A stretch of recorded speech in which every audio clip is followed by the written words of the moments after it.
আমি এক আজব জিনিস বানাবো কলকা। যে জিনিসটা আমি তৈরি করতে চাই কলকা, তার জন্য নিজেকে আগে একটু প্রস্তুত করতে হবে। কেউ না কেউ তো মেঘের মধ্যে দিয়ে বেরোবেই। আমার তৈরি আজব জিনিস দিয়ে তাকে ঘায়েল করব, তবেই তাকে আমি আমার নিজের মতো করে চালাতে পারবো। আর সেই হবে আমার আশ্রমে ঢোকার রাস্তা। একই সঙ্গে দুটো কাজ সারা হবে, অগ্নি আর ভূমিকেও শেষ করা হবে, আর দিব্যাচার্যের কাছ থেকে মানচিত্র আদায় করা হবে। দাঁড়িয়ে থাকিস না, যা তুইও জাবালি আর ইকিরমিকিরের সঙ্গে মেঘের দিকে নজর রাখ। যা। এখানে থাকলে জানতে পারতাম কি অদ্ভুত জিনিস রানীমা তৈরি করবেন।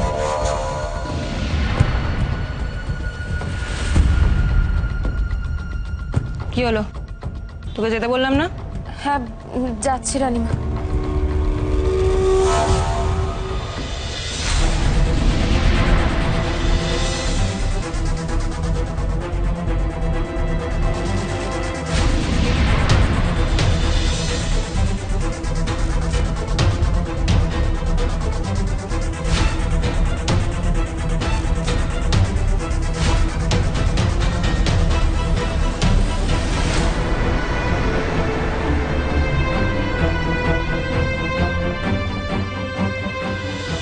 আচার্যদেব আমার সঙ্গে দেখা করতে চান?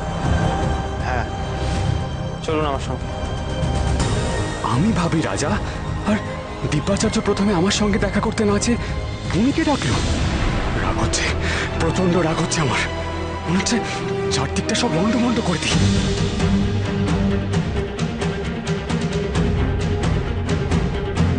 না, রাগটা সবাইকে দেখালে চলবে না।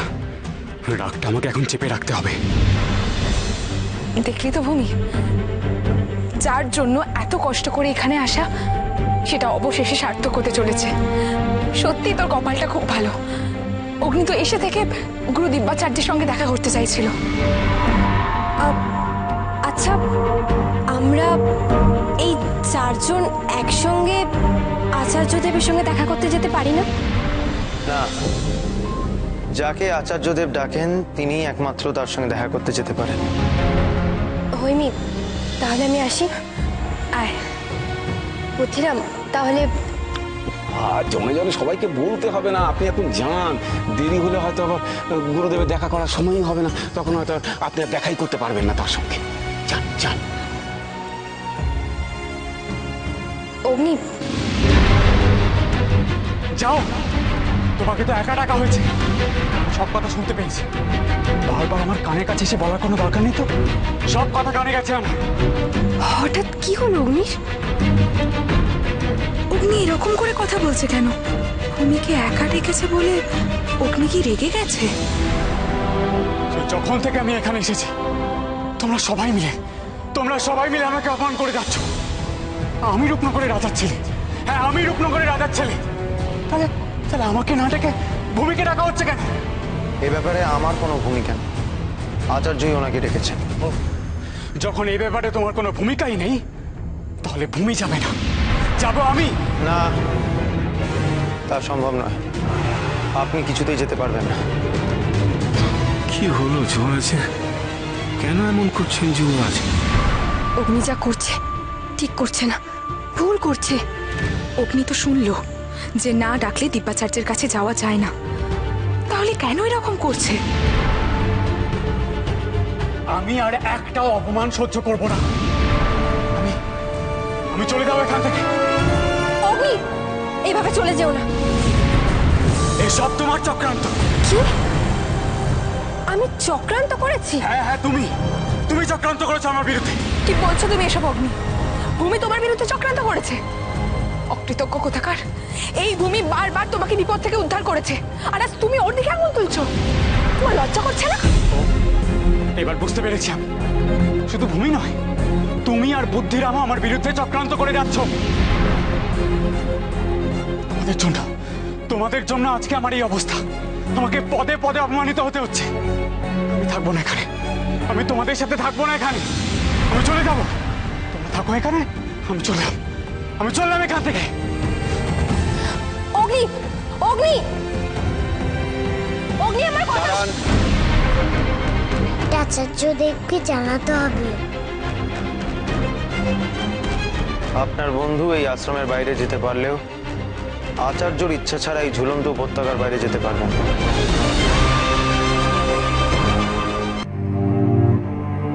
চলে গেল? হ্যাঁ গো, কি রাগটা রাগ করে চলে গেল।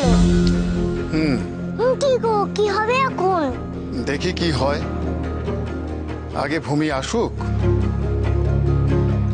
তারপর দেখছি। আপনি আমার সঙ্গে চলুন। কি হলো, চলুন। অগ্নি যদি পথ হারিয়ে ফেলে আর অগ্নিকে না ফিরিয়ে এনে আমি দিব্যাচার্যের কাছে কি করে যাই? একদম চিন্তা করবেন না, আচার্যই ওনাকে ফিরিয়ে আনার ব্যবস্থা করবে। কি বলছো তোমরা? কি করা উচিত আমার এখন? ভূমি, উনি যখন বলছেন দিব্যাচার্য ব্যবস্থা করবেন তখন বেশ, তোরা যখন বলছিস আমি যাচ্ছি, কিন্তু অগ্নির জন্য চিন্তাটা রয়েই গেল। আসুন।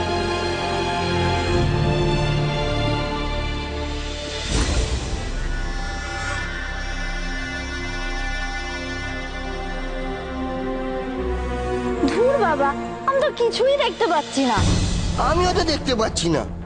আর কতক্ষণ এভাবে আকাশের দিকে বোকার মতো তাকিয়ে দেখবো বলতো? জাবালির হাতের যে যন্ত্রটা, ওটা নিয়ে একটু দেখি তো। সেই ভালো, চল। জাবালি, জাবালি, একটু যন্ত্রটা দাও না দেখি। বিরক্ত করো না, যাও এখান থেকে। ইকির মিকির, কেন তখন থেকে জাবালিকে বিরক্ত করছিস? রানীমা ওকে গুরু দায়িত্ব দিয়েছে না? রানীমা আমাদেরকেও দেখার দায়িত্ব দিয়েছে। দেখতে পাচ্ছি না বলে তাই তো যন্ত্রটা চাইছি। খবরদার ইকির মিকির, বেশি বাড়াবাড়ি করলে কিন্তু রানীমার তপস্যা ভাঙিয়ে জানিয়ে দেবো। তখন তোদের কি অবস্থা হবে ভেবে দেখেছিস তো? কিসের তপস্যা করছেন রানীমা?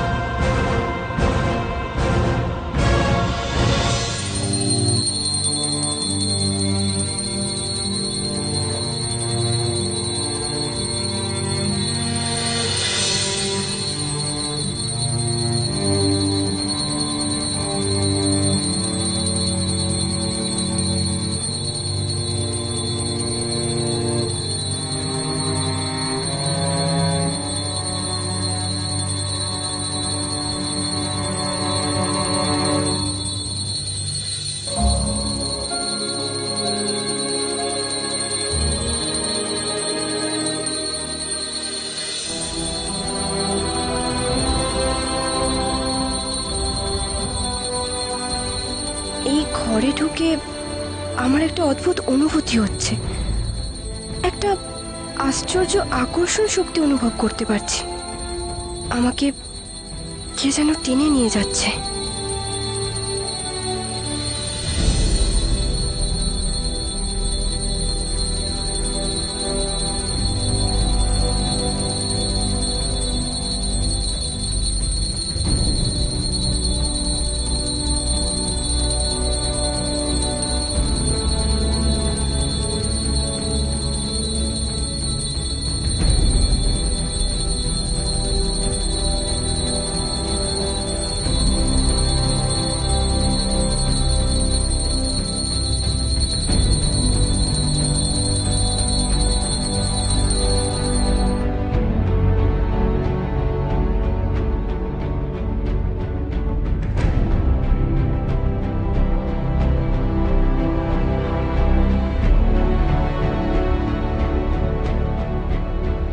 আমি জানি না আপনাদের এখানে কিভাবে সম্মান জানাতে হয়। আমাদের জঙ্গলে আমরা এভাবেই সম্মান জানাই। আমার প্রণাম গ্রহণ করুন আচার্যদেব। ওঠো ভূমি।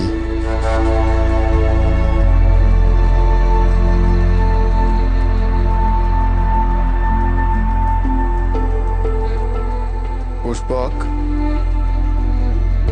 এদিকে এসো। প্রণাম আচার্যদেব। আচার্যদেব, এদের এক বন্ধু হঠাৎ করে রাগ করে আশ্রম ছেড়ে বেরিয়ে গেছে। আমি সব জানিয়ে দিয়েছি। আমি ওর কাছে সবই শুনেছি। তুমি যাও, অগ্নির দিকে খেয়াল রেখো, কোথায় যায় দেখো। এখনই কিছু করার দরকার নেই, বুঝেছ? বুঝেছি আচার্যদেব। অগ্নি যদি বিপদে পড়ে, সেই বিপদ শুধু দেখবে, সাহায্য করবে না। আচার্য একই আদেশ দিলেন।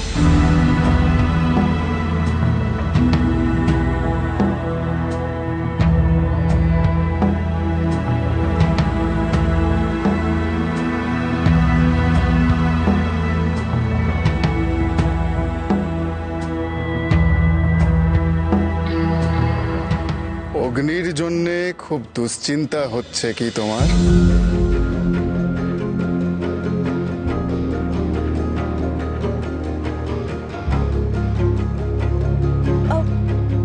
হ্যাঁ, না মানে আসলে যাও তো, অগ্নি কোথায় গেল একবার গিয়ে দেখো তো। দেখবে অগ্নি যেন কোনো বিপদে না পড়ে। খেয়াল রাখবে। অগ্নির জন্যে ভূমির ভীষণ চিন্তা হচ্ছে।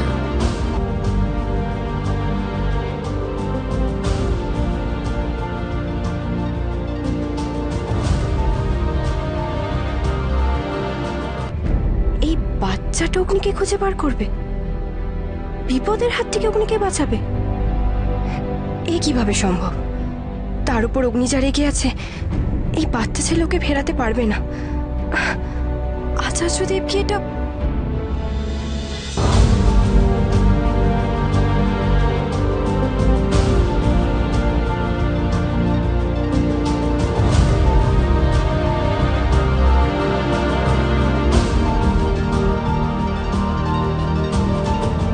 এই তাহলে লক্ষ্মী পেঁচা, যে বারবার আমাদের নানা বিপদ থেকে রক্ষা করেছে।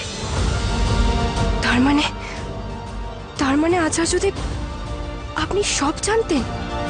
যেদিন বুদ্ধিরাম তোমাদের দুজনকে নিয়ে রূপনগর থেকে বেরিয়ে পড়েছিল, সেদিন থেকে তোমাদের প্রত্যেকটা গতিবিধি আমার নখদর্পণে। আচার্যদেব আপনি তো সবই জানতেন।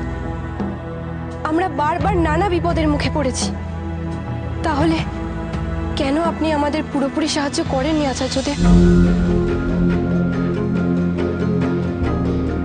আমি যদি বারবার তোমাদের সব বিষয়ে পুরোপুরি সাহায্য করতাম, তাহলে তোমরা যে নিজেরা কিছুই শিখতে না ভূমি।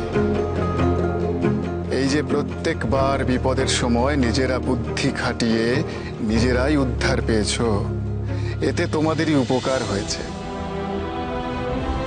কারণ সামনে তোমাদের এখন আরো কঠিন বিপদ আসছে।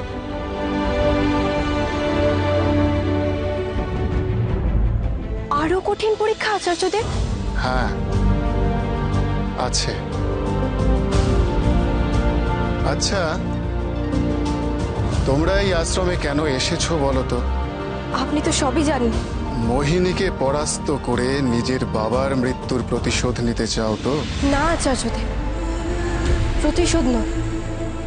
প্রতিশোধ নেওয়াটা বড় কথা নয়। আমার স্বদেশবাসীরা, তারা কষ্টে রয়েছে। মোহিনী প্রতিনিয়ত তাদের উপর অত্যাচার করছে। আমি মোহিনীর হাত থেকে তাদের রক্ষা করতে চাই, উদ্ধার করতে চাই তাদের।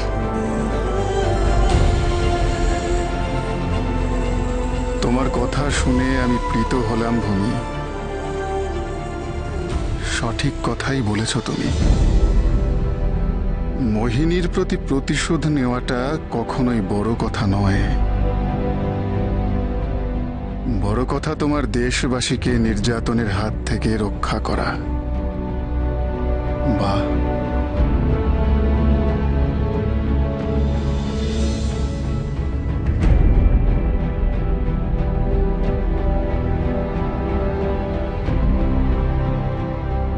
আচার্য আসন ছেড়ে উঠে দাঁড়ালেন কেন? আমি কি কিছু ভুল বলে ফেললাম? কিন্তু আমি তো যা সত্যি তাই বললাম। আর সত্যিটা শুনে আচার্য রাগই বা করবেন কেন?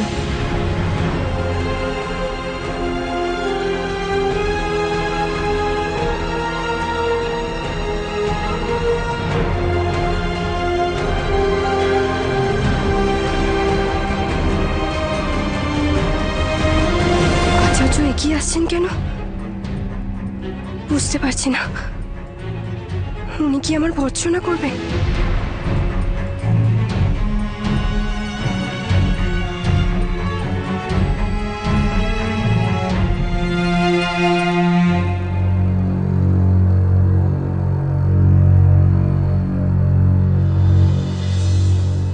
তোমার উত্তরে আমি খুব খুশি হয়েছি ভূমি। আশীর্বাদ করি যেন তুমি তোমার উদ্দেশ্যে সফল হও।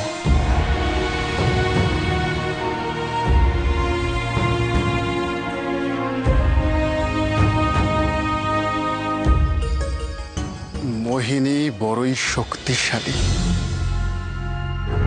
তাকে পরাস্ত করতে গেলে তোমাদের অনেক কিছু শিখতে হবে।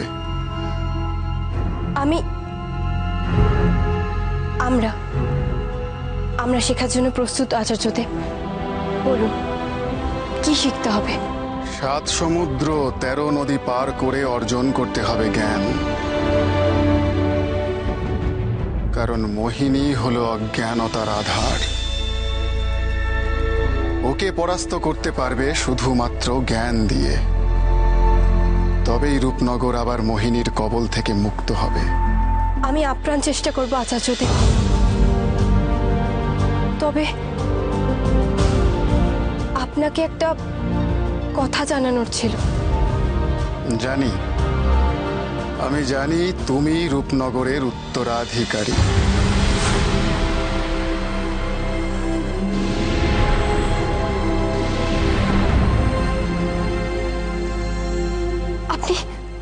আপনি জানেন আচার্যদেব? জানি, জানি যে অগ্নি নয়, তুমি রাজা দেবরথের একমাত্র সন্তান। আচার্যর সবটাই জানা তার মানে। আশ্চর্য। তবে আমি খানিকটা স্বস্তি পাচ্ছি। আমার জীবনের গোপন সত্যিটা আরো কেউ জানে বলে। কিন্তু ভূমি, রূপনগরের রানী হবার যোগ্যতা এখনো তোমার নেই। সে যোগ্যতা তোমাকে অর্জন করতে হবে। কিন্তু আচার্যদেব, অগ্নি তো জানে সেই রাজা দেবরথের সন্তান। তাহলে আমি যদি যোগ্যতা অর্জন করার চেষ্টা করি, অগ্নি তো কষ্ট পাবে আচার্যদেব।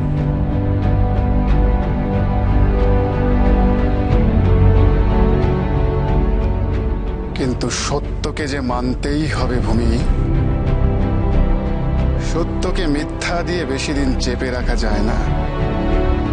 সত্যের প্রকাশ একদিন ঘটবেই। আচার্যদেব, এবার আপনি দয়া করে অগ্নিকে ফিরিয়ে আনার ব্যবস্থা করুন। ও বড় অভিমান, বড় বেশি মর্যাদা সচেতন। অগ্নি যে তোমায় নানান সময় এত বকাবকি করে, তাতে তোমার খারাপ লাগে না? না, খারাপ লাগে না। বরং ও যদি আমায় বকাবকি না করে, তাহলে আমার চিন্তা হয়, অস্বস্তি হয়, ভাবনা হয় যে ওর আবার শরীর খারাপ করলো না তো।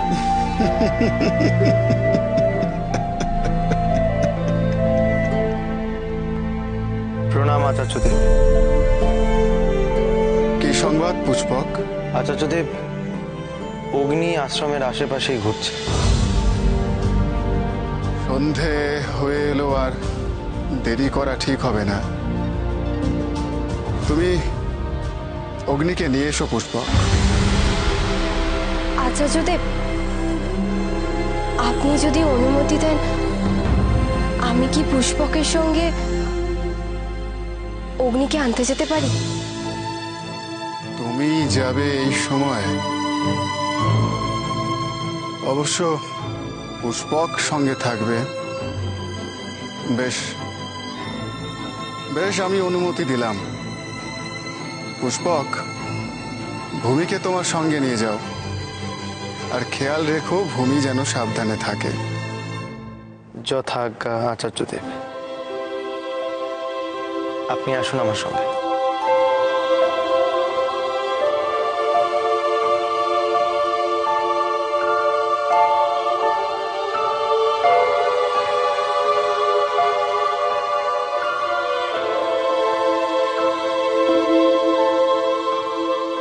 ভূমি সত্যি সব দিক থেকে খুব ভালো।